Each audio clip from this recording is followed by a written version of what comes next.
Hi everyone, my name is Kendrick and welcome to Travel and Live Free. In this video, we're going to cover my country number 33 to visit every single country in the world, and that country is Ecuador.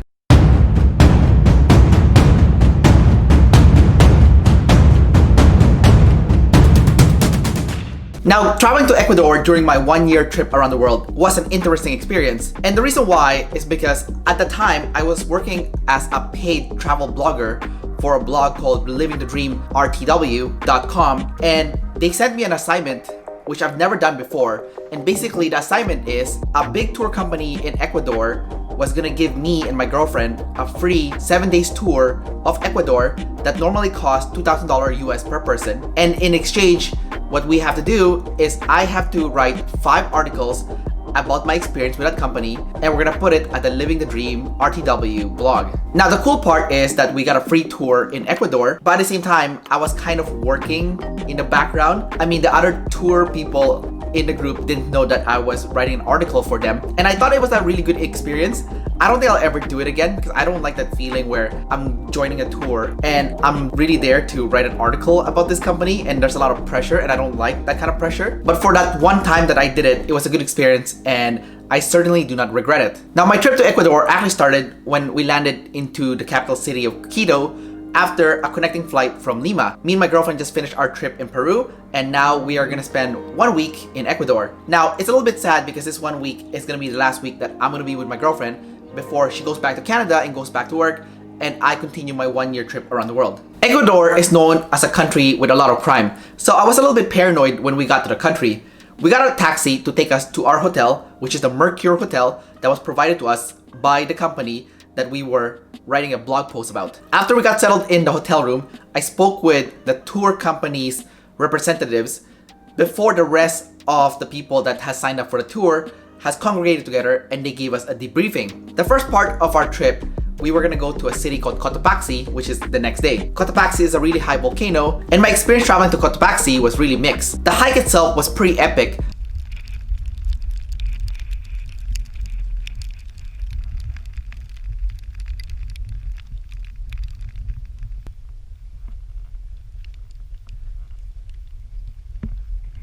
But it was really high altitude. At the highest point, we were at 16,000 feet, and I got the worst headache and altitude sickness at that point. It wasn't until we got down from that mountain where my altitude sickness subsided before we continued on our trip to go to our next destination, which is Baños. Now Baños is a funny name because it means toilet, but Baños is actually a nice city in Ecuador, and along the way we got to eat some of the best ice cream I've ever had, which is the Ecuadorian Ice Cream that you can only get from the side of the road when you're driving and you see people waving the ice cream. At Baños, we just waited for the rest of our tour group to arrive because they were delayed upon arriving in Ecuador. We had a nice dinner in the city of Baños, and it was actually quite safe, which surprised me because you would think that Ecuador is a pretty dangerous country. Well, there are dangerous areas and good areas, and I think Baños was one of the better areas. Now, my trip to Ecuador is a little bit hazy because we did so much stuff in Ecuador, there's no way I can remember everything.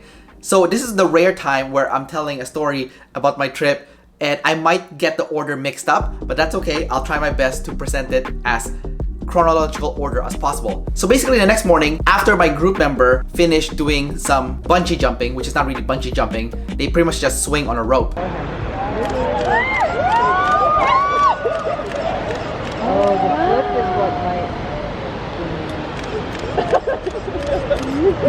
We got a chance to do some mountain biking, and it was quite a rush. We went to Langes National Park within Baños, and at first the mountain biking was just going uphill on the cobbly road, but before you knew it, we were going down really fast on the road and through the countryside, and it was one of the most beautiful thing I've ever seen. It was also really sketchy because our bikes was moving down so fast. At the same time, there's also wild dogs that was chasing us as we were riding the mountain bike. A lot of people in our tour group actually got hurt. They flew out of their bike and they end up with a lot of scrapes on their elbows. After that crazy adventure doing mountain biking, we got a chance to do a little bit more hiking after our trip into that national park. Part of the cool adventure that we did in Baños was doing a zipline, and ziplines there were quite cheap. I think it was under $20 to do a zipline there, and it was quite an epic zipline to zipline across this big canyon in Ecuador.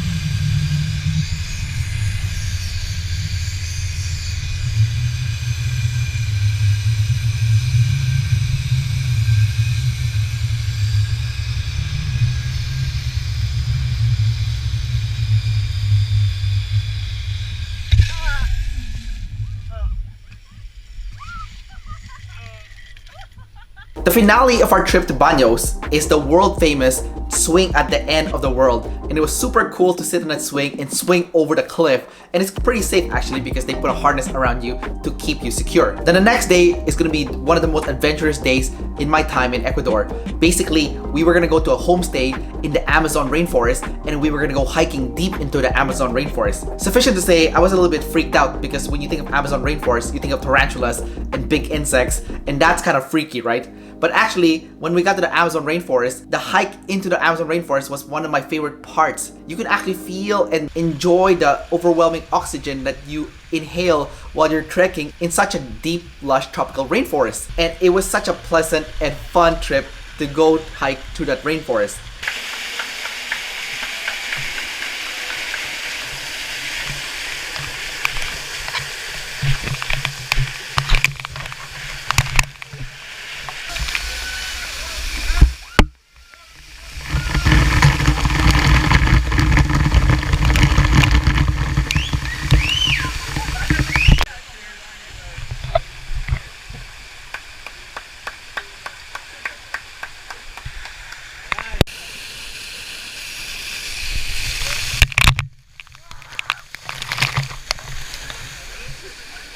However, in the evening, it got a little bit freaky because now we have to sleep overnight in the Amazon rainforest, and we were deep into the jungle.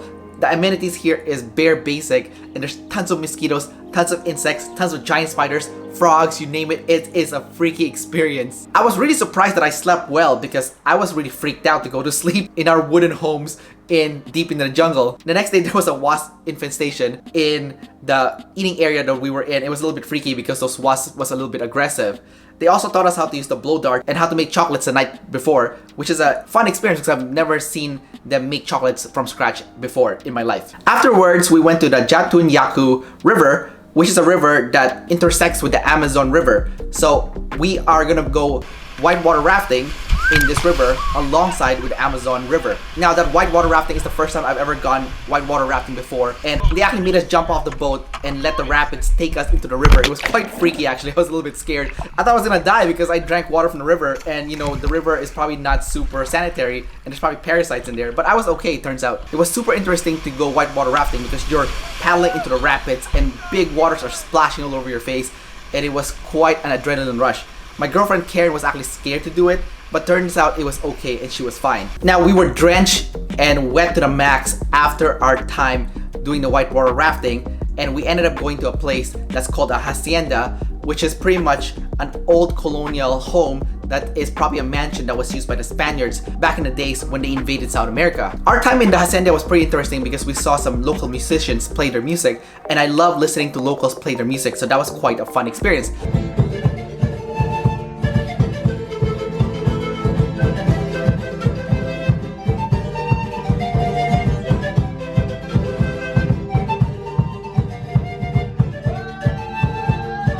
We also got to eat a lot of local food, and that was also quite good. The next day, a lot of our clothes weren't dry yet because we were soaking wet from our time in that river.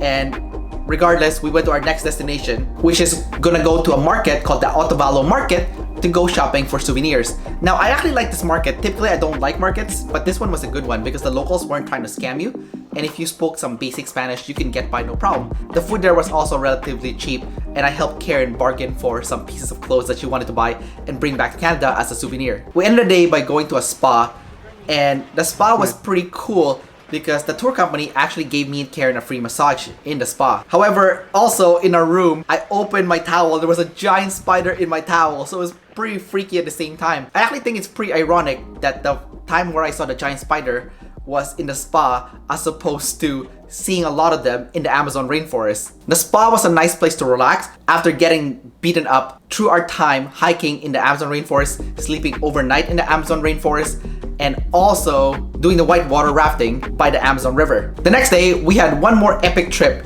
and this time we were gonna go to a place called the Koikocha Crater, and from there we're gonna go boating and going to do a big hike around the crater. Before we got there, we actually ate some guinea pigs, which is the first time I've ever eaten it before, and it tastes just like a pig except it's a small, tiny, giant rat-sized rodent. We also got a chance to eat those amazing Ecuadorian ice cream before we ended up going to the Koikocha Crater and going boating. The boating trip itself was pretty neat. You're going boating in this crater that's actually a volcanic crater, and there's no living creature in that crater because of the sulfur that goes into the water.